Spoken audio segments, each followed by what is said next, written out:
Phil. Your mantra for today is leave something behind. I'm one of the lucky ones. None of my grandparents died young. But it wasn't until I started losing my grandparents, really my first major losses in my life, that I started to think about what we leave behind. I launched my business and it started to grow, and both of my grandfathers were entrepreneurs. And while I had a great relationship with them, I wish I had something left behind from them, not so much in terms of money, but in terms of their words, in terms of advice. And it was that thinking that made me want to release a podcast. And I started a podcast in 2016.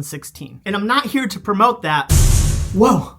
Where did that come from? And it's a podcast I still contribute to, and it does fairly well as far as independent podcasts go these days. However, that was not the goal. That was not the drive for starting it. It was to leave a series of episodes behind with my own voice to share with my future children, which at the time of starting the podcast, there were none. In the hopes maybe grandchildren someday. If the technology and trends allowed for my grandparents to leave a podcast, I would eat that up right now. When leaving something behind, I think of it like this. There's a desert with an oasis. There's fertile ground, but there are no trees. And you plant a tree and you have to wait years for the tree to grow to a point where a significant shade could exist. And so somebody in the future traveling down that desert finds that oasis, gets a drink of water, but then also finds relief from the sun. When you leave something behind, you may not see its impact. Vincent van Gogh was not famous. He was not popular in his lifetime. It was decades after the fact that he became well known and his art became some of the most valuable in the world, and the community built around his fandom is extensive and beautiful and life-giving, though he had some struggles for sure. What we leave behind, despite our struggles, can be something that enhances people's lives